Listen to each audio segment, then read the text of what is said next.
Welcome here to an all-new Bobcat Buzz. We're proud to be here in our exclusive multimedia marketing partnership with the Bryan and Stratton College Bobcats of Syracuse. This is the baseball team. We're here with head coach Sean Peak, and we have for the first time ever DJ Hill and Dylan Hodgman joining me. Gentlemen, how are you? We're good. Good. How are you? Good. How you doing? I'm doing well. I feel like we're announcing something right now.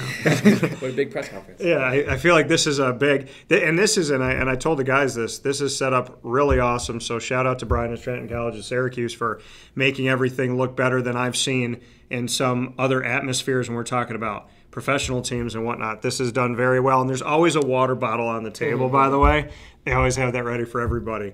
So we're going to speak on the baseball team, of course. We're going to play some rapid fire and have some fun with the guys. We are inside of the second season for Bryan and Stratton College of Syracuse's baseball program. Coach, for you, it's been a road. Oh, yeah. Right? And you have the opportunity of building a program. And I said this week on the broadcast on Wake Up Call in the morning from 9 to 11, I had made mention of the fact that Bryan and Stratton College of Syracuse has given me an opportunity to cover something that you don't really get to see, which is the starting of a program. Absolutely. The beginning of something and the grassroots of every single step it takes to get the program out there, up and running, and then, sustain that. So from year one to year two, what have you learned the most about this process? That it's never going to stop, I don't think. I think it's going to just be a continuous cycle of there's a lot to do, right? There's a lot to do from paperwork side of things to getting these guys here to, keeping them around, making sure we're having the team all good for next year, all that kind of stuff. There's a lot that goes into it. I can't necessarily say like one thing exactly makes it all go together, but there's a lot that goes into it, and it's just basically a continuing cycle of, all right, I got to restart next year. There's always going to be guys coming in and out. Guys are going to fall to grades, guys are going to fall down to injuries, all that kind of stuff. So it's just kind of playing the game and cycling through a little bit. What has it taught you about yourself as a leader, as a planner, as a coach? A lot. Definitely had to kind of take a step back a little bit and just see the bigger picture sometimes, I think I always end up saying this, but where I really lean on this, if Coach Alex said to me one day of just, hey, every day is not the World Series. And I kind of bank on that a little bit, and kind of that sticks in my head with me. Like, hey, I want to take everything seriously, of course, right? But I can't take every single little thing so serious that, it's breaking down a little bit. But just trying to, keep the head above water a little bit and just make sure we're still on track. I got a million things to do on a daily basis. There's a million things I got to go do after this. But just trying to take a step back and saying, okay, I don't have to do everything by myself. I can delegate a little bit and, make sure I have all these guys right and ready to go. That's really the main thing. DJ? Yes, sir. What is it like having Sean Peak as your head coach? He's talking about all the things he has to do that nobody sees, and then there's some of the things that you guys do see. What's it like having him as a leader, knowing how much work he puts into making sure that simply you're on the field? It's actually a great opportunity just to be here, especially for myself, because as of last year, my college closed down. But where were you? I was at Casanova College last year. Yeah. But being here, him coaching us, it makes me want to be here even more. He sees the best, and he sees the best in all his players, and he just wants us all to succeed. Casanova closing was a unique experience for so many people, and you've gotten to obviously feel it firsthand. 1 degree of separation. I had a friend over there that was coach of the men's basketball team, so it was very in the moment having a conversation at night while I was traveling and having somebody tell you like, hey, I'm not going to be a coach anymore because there's not going to be a school anymore. What was it like for you to go through the process of hearing something like that? By the way, we're going to talk about scary movies because that was a terrifying phone gig. But You set the alarm. Sorry, yeah. No, you're practice at 1. No, you're good. See? He was going to be ready for practice. We're ready to go to practice. So, DJ, for you, what was that experience like hearing, not because you're injured, not because the program's having an issue or something like that, but a school saying, hey, you can't be here anymore because we're not going to exist anymore, is a very unique situation. How did you hear about it, and how did you handle it? So how I heard about it was off of social media. Like the school told us right after I seen it on social media, like they sent a mass email out to all the students. Yeah. But they had put the price of how much was in debt, and then like we didn't have a baseball head coach either. So we was like in the process of finding one. But as soon as they told us that we wasn't gonna be here anymore, like they just hired the assistant coach that was there as the head coach until the school closed. But to me, coming in as a freshman, I think it's hard because you literally have to find another college to go to as a freshman, and like it's hard being a baseball player in general because a lot of colleges aren't looking for a lot of baseball players due to draft picks and where you come from and stuff like that. So for you, like you said, the school was like they were looking for a head coach because they're closing. They said, all right, well, whoever's on staff, that's your coach. I mean, how did you navigate through something like that where they essentially were saying this is how much money we're in debt, we're not going to spend anymore, so you guys have what you have?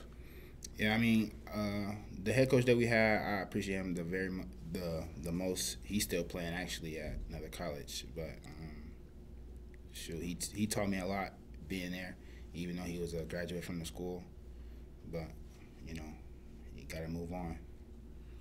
Dylan, for you, how'd you end up here at Bryant and Stratton College of Syracuse? I was playing travel ball for one of coaches at Rockport. My pitching coach in college, he gave me a call and said, hey, I got a couple guys you need to look at. So drove over to Hopkins and saw that guy play. Yeah.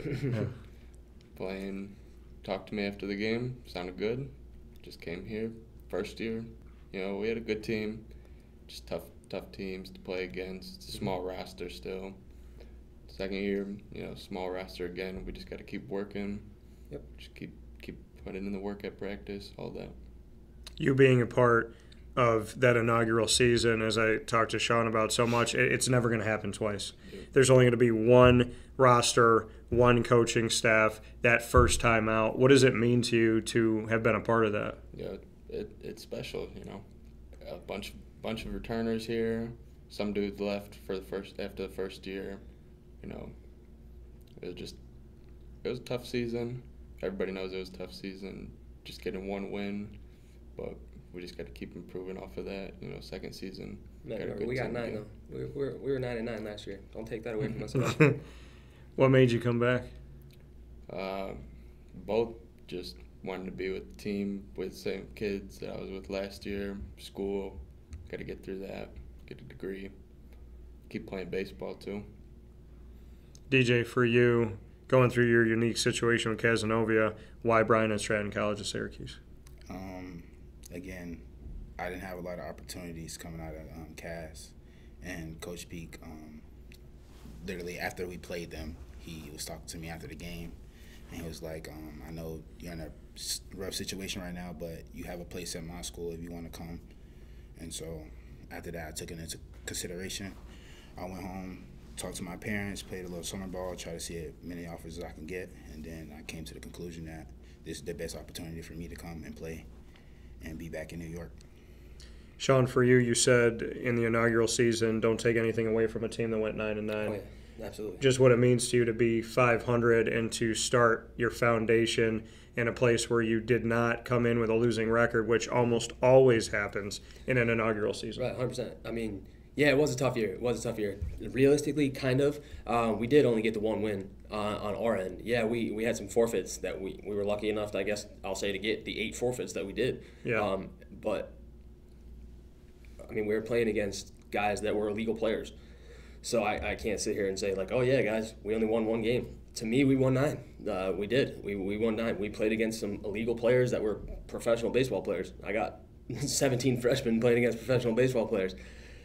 Yeah, we were probably going to lose those games, but at the end of the day, when we're doing the right things, obviously that the other teams weren't really playing by the rules, but I'm never going to take that away from us. And we had to play those games. We had to fight through that. We had to go and grind through, try to get through, getting our butts kicked a little bit. But we played it straight. We played it the right way, how it's supposed to be played. We played it by the rules. So I'm never going to take that away from us. Straight up, we were 9-9 last year. 500 to start, absolutely. And you look at going through a season like that, and like you said, doing things the right way, as you're building this program, what are the pillars of the program? What are the things that this team always has to lean on? Really, I think it's just we need to work hard.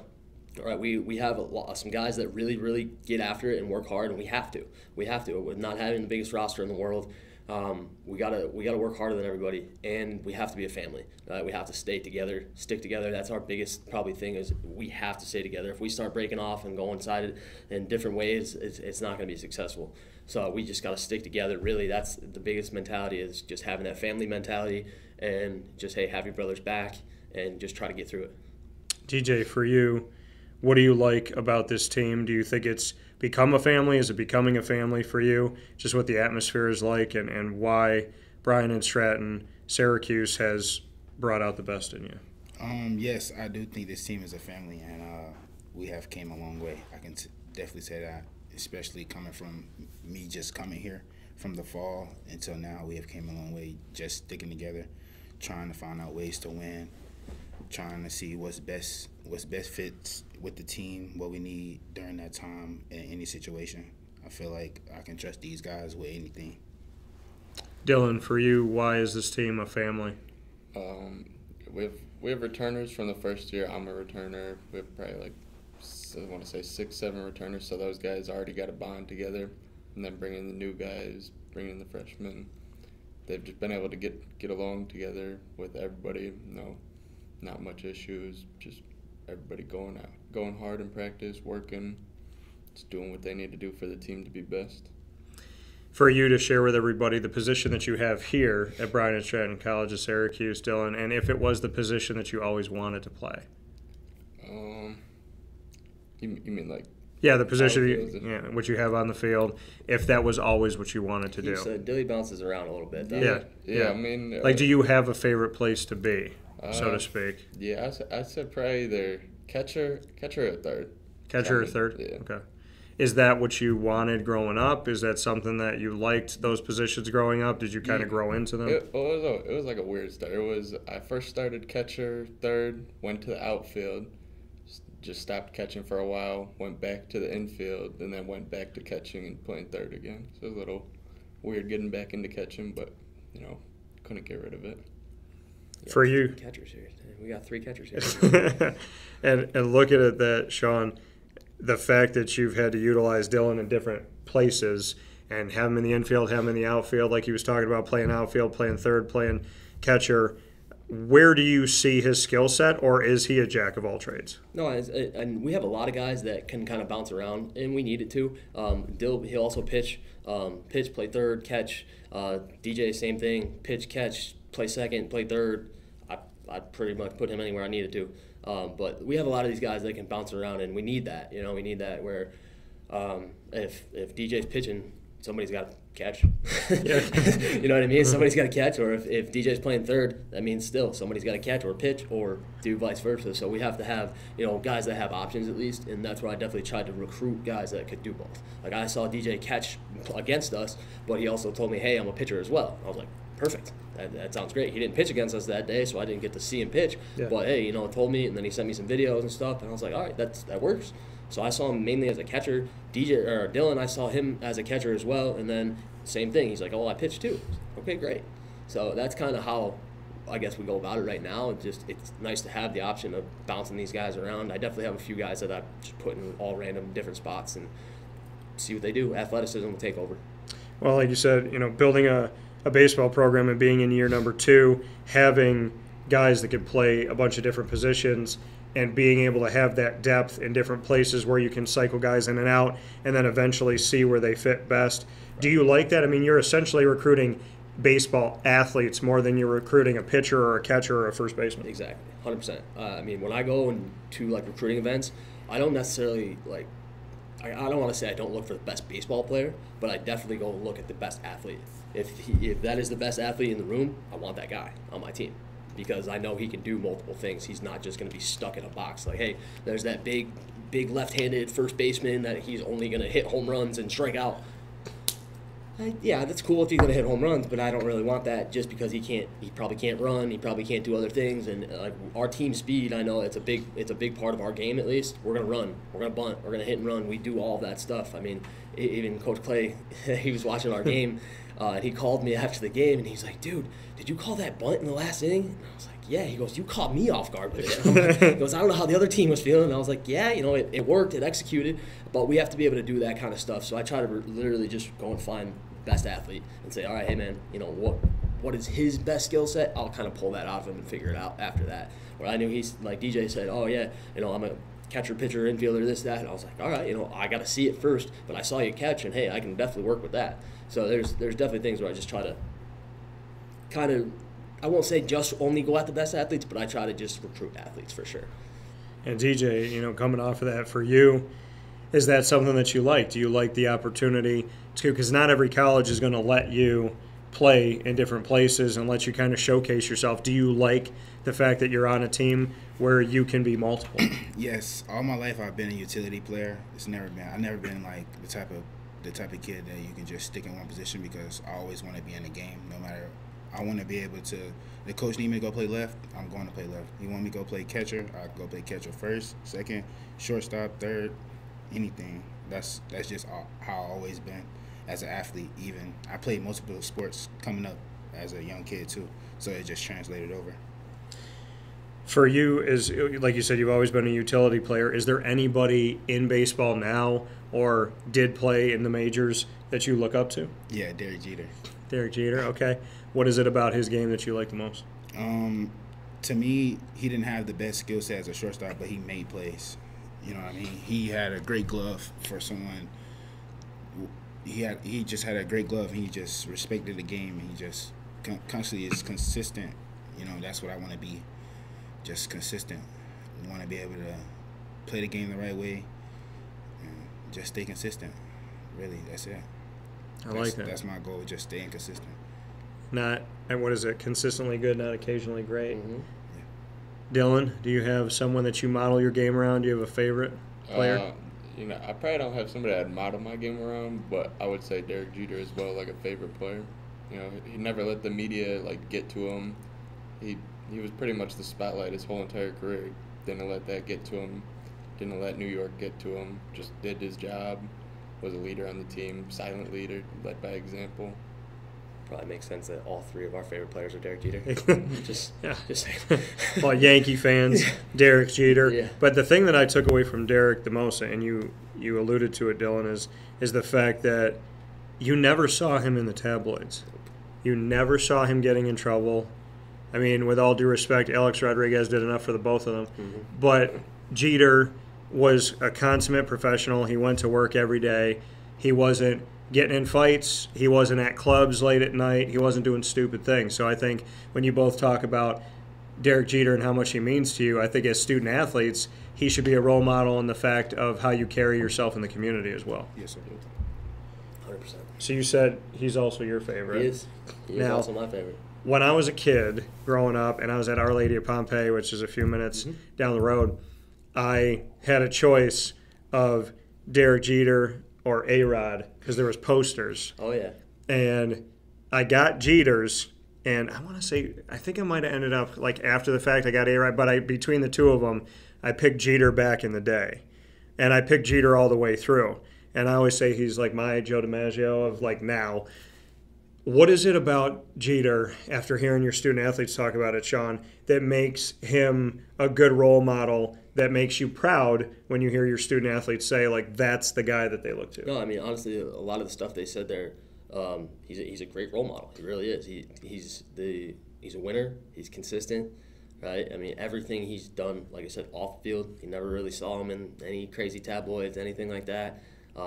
It was, I mean, he's the captain of the Yankees. That's something right there. That's a big role, big job in itself. And I think the way he just went about his business every day, and just how hard he works and always being on the field, even when he was hurt, it didn't matter. He still got to go at it and go as hard as possibly can because he knows he's the Yankee captain. He knew he was somebody was there to watch him play. right, every single day. Not like, oh, I'm just going to watch the Yankees play. Like a few years ago, I knew I wanted to go. I never saw my second favorite player is Albert Pujols, so I never got to see him play yet. So a few years ago, I went to Cleveland because he was on the Angels still, and I haven't seen Mike Trout play. So I went and got Guardians Angels tickets and got to see Frankie Lindor, Jose Ramirez, all those guys play. I see Trout hit a home run, and I see Pujols hit a home run. Yeah, that was like nothing better. You know what I mean? It's like, holy crap! I get to go watch these, my favorite players, some of them, and they do that. I mean, that's as a Yankee fan too. This is something I'm a huge David Ortiz fan, Big Papi. I mean, you can't not like that guy. It's like hard not to like him. But I've been to 13 Red Sox games. He hit a home run in every single one of them. Every single time I've ever seen the Yankee or the Red Sox play, even at Yankee Stadium, he hit a home run every single time I was there. I don't know what that is, but it was crazy. It was awesome to see. I mean, the Yankees are always down 1-0, but that's definitely something it's really cool that these guys talk about that stuff, and we talk about it sometimes. Of who's your favorite player, this, that, who we model. They know I tried to model myself after certain guys and this and that, like Buster Posey. My dog is named after Buster Posey as well. So, so like those are some of the guys, and I think that the good leadership, they said the qualities of off the field things as well. Being a good person, that's huge for us. That's huge. I think from here on out, based on what Coach just shared, before you go up to bat, you have to go over to Coach and like rub his shoulder and get some of that home run off of him, since everywhere he's been, there's been home runs. Do you have a favorite Yankee right now, Sean? Oh, Judge. That's like too easy to say. He's pretty much Jeter 2.0. You don't hear about him in the media. He's not out and about. He's not doing this. He's not doing that. I just want him to stay on the field for the entire season. That would be great. But I think they made him the captain of the Yankees for a reason. It's like I said, it's basically Jeter 2.0. He's like that. I'm happy he didn't become a San Francisco Giant. Yeah, that would have stunk. DJ, do you have a favorite Yankee right now? I have two. Okay. Aaron Judge and Anthony Volpe. I think that's how you say his name. Okay, and why? Why? Why both? Anthony, they both, you don't see them in the media much, but Anthony Volpe, because he takes fielding so serious. And I love how aggressive he is on the base pass. I'm the same way. And he doesn't take anything for granted. Like, he hustle doubles, anything that's in the gap he's trying to go get to. And when he's on the base pass, he's calling ruckus. When Aaron Judge is at the plate, to me it feels like he just smooth throughout the ball, stays on it, very consistent. Just exactly what I want to be, consistent. So consistent, going after everything, always having that tenacity, and taking it serious at all times. Yes. Dylan, who's your fan? And having fun, like you said, which is very important in this game. They were talking about it right before we started the show here, and that you said it's just baseball. Yes. It's supposed to be fun, and you were talking about how it's just a game. Like, we're supposed to go out there and enjoy doing it. Yeah, you can't forget that you was that little kid in the backyard playing with your friends or family, just wanting to be out there just playing. You can't forget that. I probably never will. That is like the most aspect, being consistent and having fun at all times. When they say if you love what you do and you do what you love, it doesn't feel like work. Exactly. I asked him one day, getting to know these guys in the games, when they're off, when they're not having a good day, or they're just head's not right in that second, in that moment. And I asked him, like, hey man, what do I need to do to get you out of that? I got to make sure I know all their little cues to say, hey man, we got to get back to right.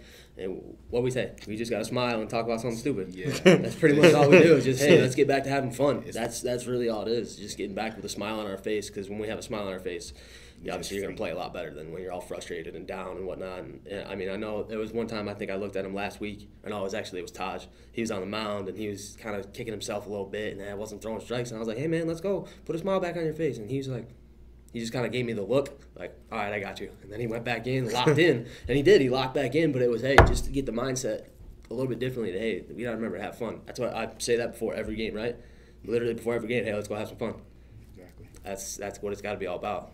Well, like you said, getting to know your student athletes and knowing what they need to hear in those moments, important for you guys to be honest. What Coach would say, like, when I'm having an off day, this is how I get back into it. Maybe for me, you know, we got to talk about this. Maybe it's music. Maybe it's this quote. Maybe it's something. But we all have those bring us back moments.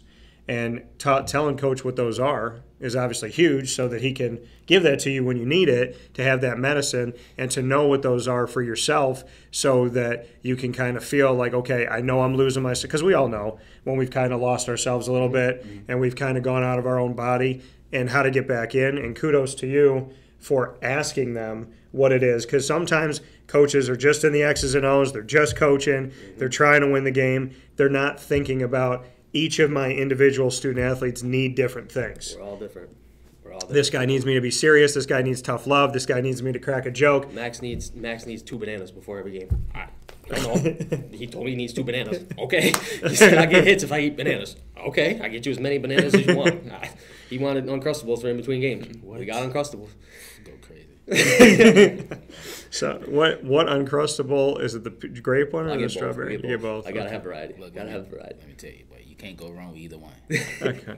My whole thing is like eating peanut butter and jelly sandwiches fresh.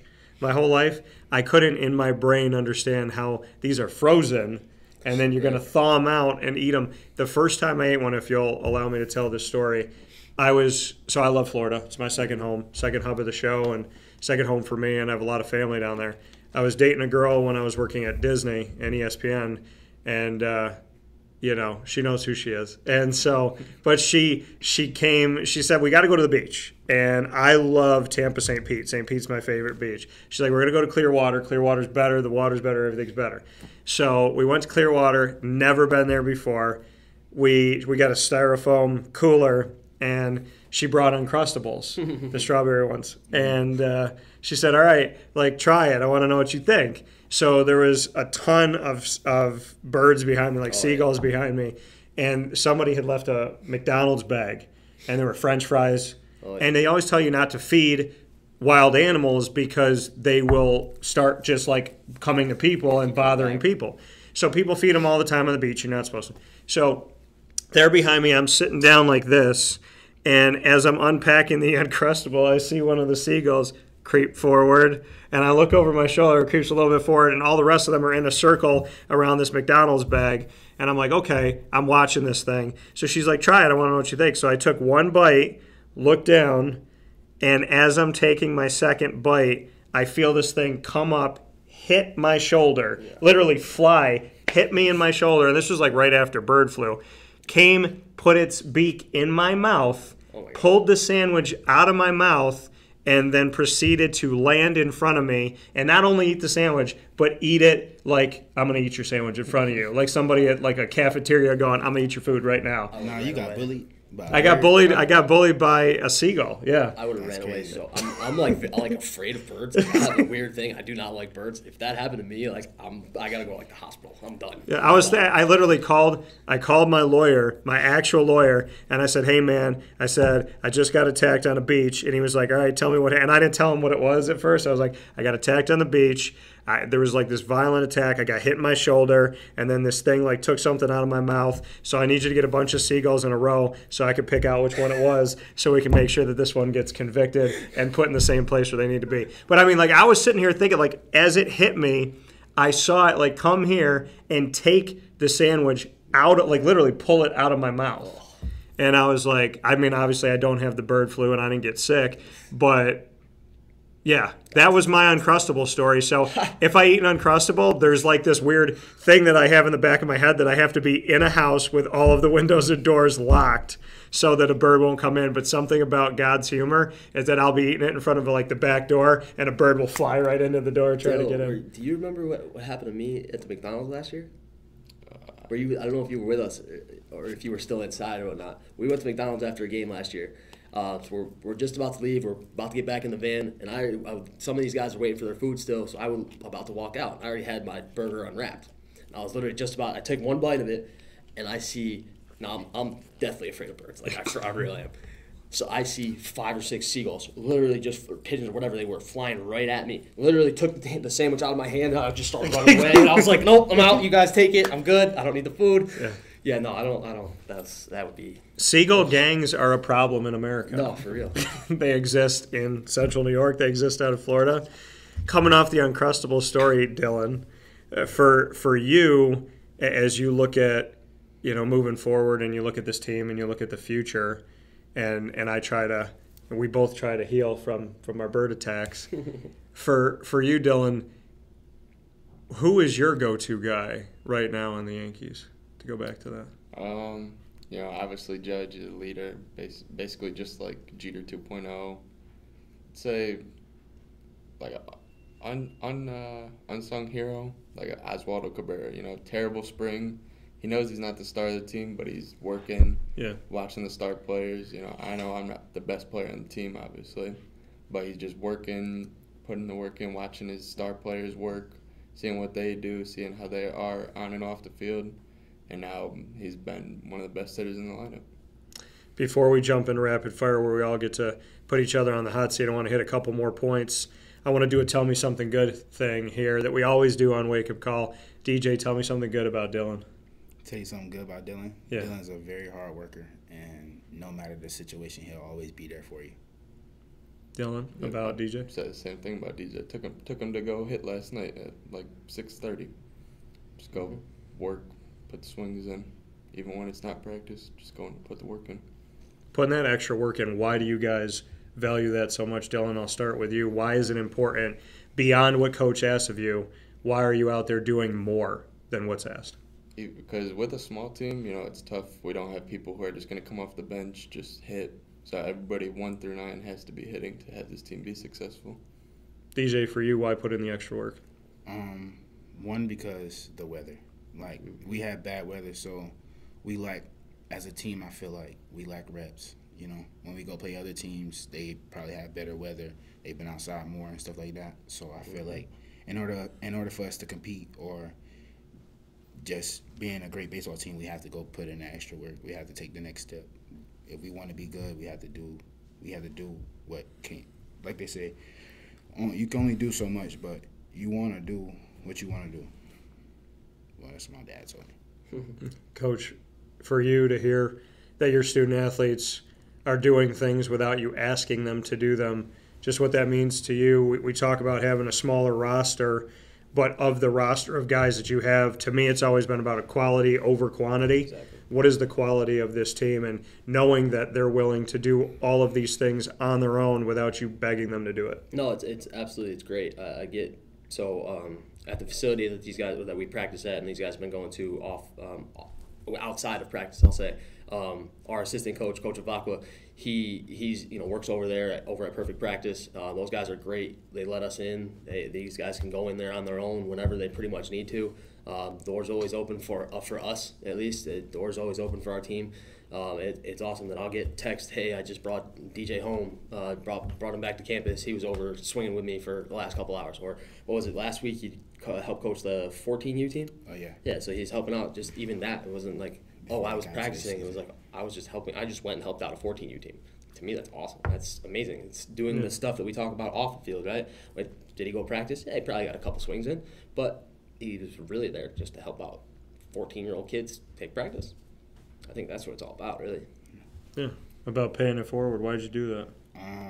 I did it because I didn't, growing up, like, you don't have where I came from, I didn't have a lot of opportunities to see anybody but in front of me, giving me the tools and stuff like that, saying what you need to do or how you should do this, like what college coaches are looking for, and the young guys want to see that. The young guys want to learn more, and I'm always willing to teach anybody about baseball, anything you need help with. I'm always going to be there for you, no matter what.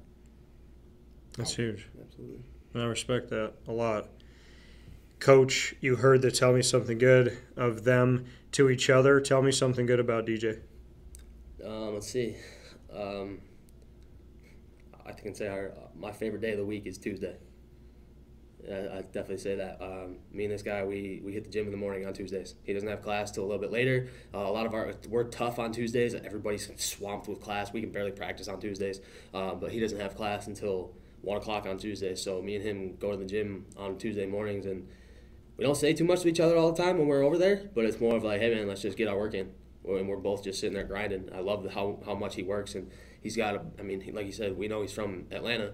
He's got a bunch of his buddies that are ready to come up here from Atlanta for next year and make this team better. So he's working just as hard as I am, which I love that so much. Recruiting Atlanta. Yes, sir. Oh, 100%. I like that. 100%.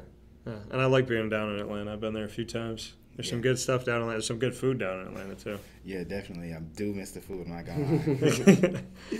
Sean, tell me something good about Dylan. Dilly, I've loved having him for 2 years here now. These guys will be here next year as well, coming back, rolling this thing back with me for 4 years.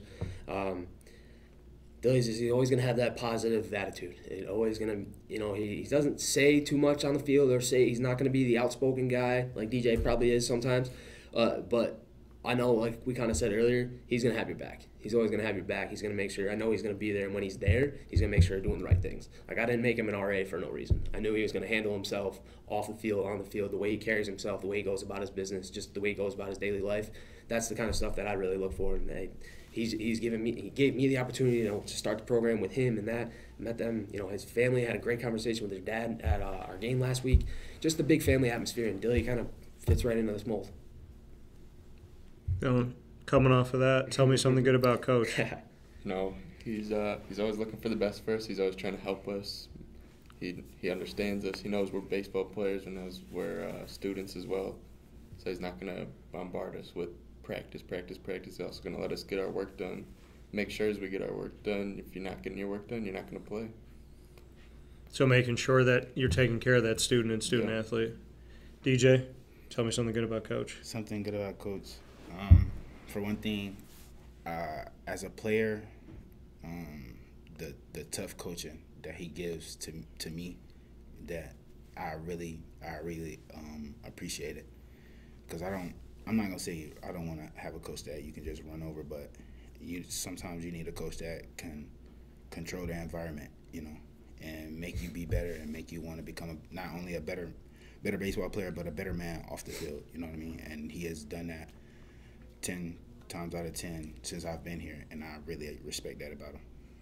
Well, that being said, and I love hearing this. Honestly, I feel like we could spend another couple hours here talking about this team and the passion, the respect, the love for baseball, the connection with each other, the respect that you have for your coach, the respect that Coach has for you guys, the work that you put in. We're going to play rapid fire. So on the dais here, we have the opportunity that we all get to ask each other a question. It can be anything in the world. Doesn't have to be baseball, but we get to put each other on the hot seat back and forth. So I get to ask each of you a question. You guys get to ask me a question too. Dylan, you get to ask me the first one. Anything goes, Dilly. Anything in the world. Favorite food you've ever had? Favorite food I've ever had. Tough one already. Oh, boy. That I've ever had. I'll probably go back to last year it was last July in Arlington, Texas. So Arlington, Dallas, Fort Worth, they're all like together. And in Arlington, right by the Rangers arena, I'm going to try not to throw up when I say Rangers. But all respect to the Rangers fans and to the team, just coming from a Diamondback fan, I still feel it. So, but right by their stadium, they have a place called Hurtado. And I'm part Hispanic and Italian. And so I went there with the director of athletics when I went, it was the director of athletics, VP and director of athletics of North Texas that brought me over there. And he said, like, we got to go to this place. We got to go to Hurtado. And the funniest thing was I tried to go there a year before, and they were closed. So I got all the way over there in an Uber, paid like $30 or $40, and it wasn't open. It said it was open. So he brings me over there, and I got whatever he got because I didn't know the menu. So I got a tostada, and I had them stack it with everything, and I like a little bit of spice and whatnot. I think about that place all the time. And when people say, what food do you want? Any day, any hour of the day, I'm like, I want to go to Hurtado. I want tostadas. I don't know what the heck was in it. It was all great. And now, like, I buy my own tostada shells and I make my own stuff at home. But not even close, is it? Mine is so different. Like, they had like 9 different things in theirs. And they had like a way that they did the cheese at the end, and they had sriracha on it. And it was just so great. It was literally one of the greatest things in the world. Like, I would get on a plane, parachute out, land on Hurtado's roof, eat there, and then leave Arlington. Like, I just want to go there for that. So that would probably be my answer of what I'm thinking about now that I'm hungry. I came here hungry. I'm going to leave here hungry. So, all right, Dylan, my question for you, let's go to superpowers. I'm a Spider-Man fan. It's on my wrist. So, I was in a Spider-Man movie, as you know. So I was in the Amazing Spider-Man 2 in the chase scene, which was cool to be a part of that. So I want to know superpower that you would want to have. Let me ask you this, because I'm going to change it a little bit. You can pick 3 superpowers. So you can take whatever you want, flight, you want X-ray vision, whatever you want. You could take 3 superpowers. I want to know what the powers are, and I want to know what city that you would choose to protect. So I probably start with flying, so you can get anywhere as fast as you can. Probably super strength, you can lift anything up. And I'd say probably mind reading. Mind reading, okay. Flight, mind reading, super strength. What city are you protecting? Yeah, we'll go New York City. New York City, as you said, Gotham City. Pretty cool. Yeah.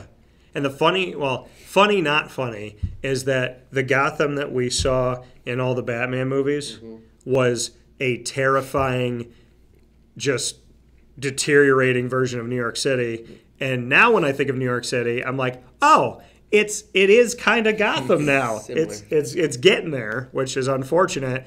So Batman, if you're retired, please find your way out of retirement. Whichever one would like to come back. Whichever Batman. All right, DJ, what's your question for me? What made you want to become a podcaster? Well, so there's a lot of reasons that go into it, but I love sports cards. So I collected them when I was little. I still collect them now. I go to GG Cards and Breaks, which is 10 minutes away from us here. And so for me, I loved collecting, finding my favorite players, favorite logos, favorite teams, and I would flip to the back and I'd look at the stats, and my brain, I have a photographic memory, I would be pulling in numbers and not knowing that I was remembering where are they from, how much, how many points did they score, how many home runs did they have, whatever. So I started realizing that I love storytelling.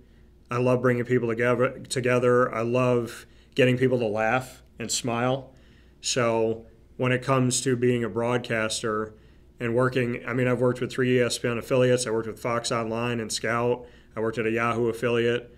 And then I started my own company. I was never going to go on the internet. My producer at the time told me I should try it. It was when podcasting was unknown. It was when people didn't think it was going to stick. It's when they didn't know how to do it. And I learned on the fly. I learned from my producer. I didn't have any boss teaching me how to do something. And I can honestly tell you that it'll be 21 years in November, because I started when I went into college. So this November, celebrating 21, which is my favorite number, I could tell you that storytelling, laughing, creating things that nobody else does, and being an original, and I mean this with disrespect and no ego, I don't steal from people, they steal from me. And as annoying as that is, it tells me that I must be doing something right. So they say imitation is the highest form of flattery. I also think it's being kind of a jerk. But at the same time, I pride myself on being original, unique, and very authentic, and the same on and off the air. So as I tell people all the time, you can steal the blueprint to create my car, but you're never going to have the driver. So I love it because it's every bit of who I am, and I am it, and it is me. And I don't feel like I'm going to a job being something. I feel like I'm Dan Tortora 24/7, and I just so happen to be on the air with it, so to speak, recording, like you said. All right, DJ, well, you talked about starting a podcast. If you and I were going to do a show together, what would you want to call it, and what would you want to talk about? I think it would be called Real Talks. Okay. And then what would we talk about? Life experiences. what's wrong with the world. So much. A lot. Hence Gotham.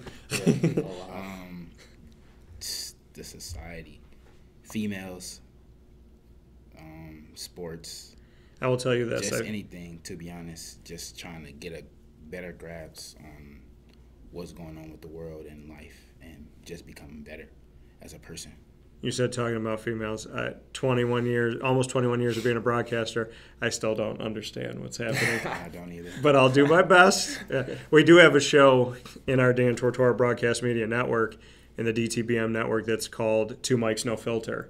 And I have a woman on the show, Andrea and I, and we do that, what you're talking about. We take the his and her approach to all of the things that nobody wants to talk about, but everybody wants to hear about.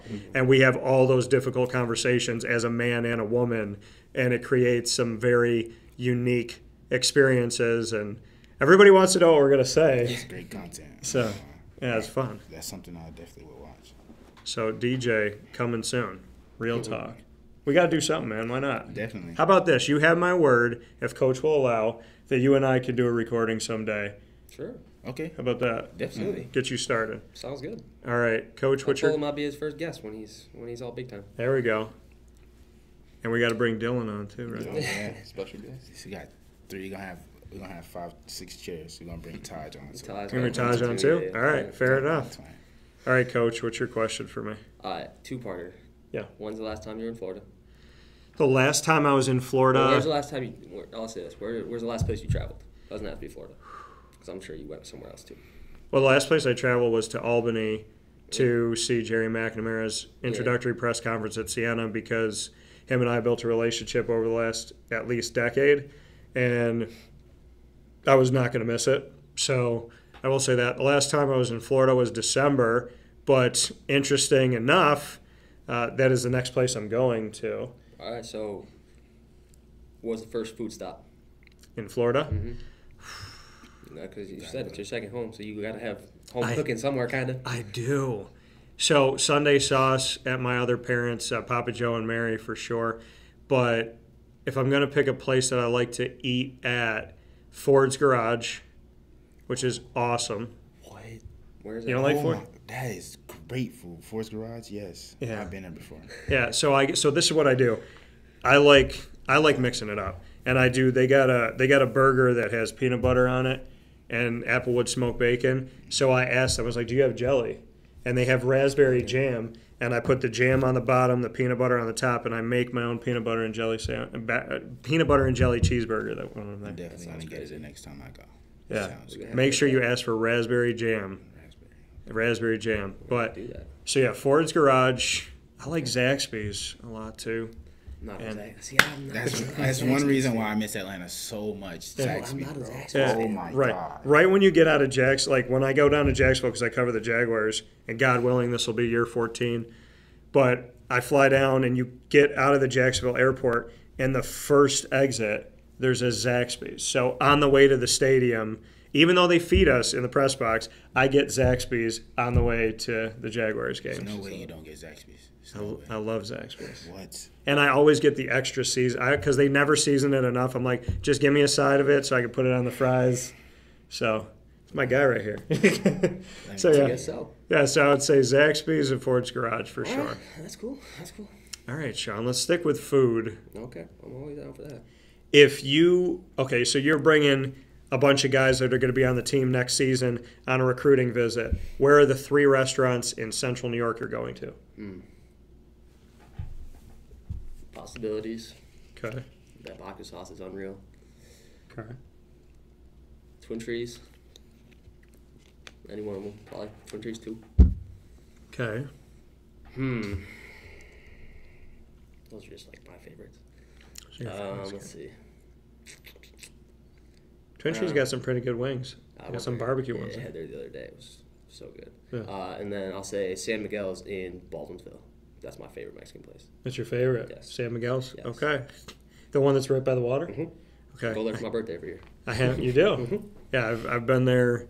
I got nachos there. I think the one they're time that I amazing. went there. They're amazing. Yeah, I remember this. And you talk about women.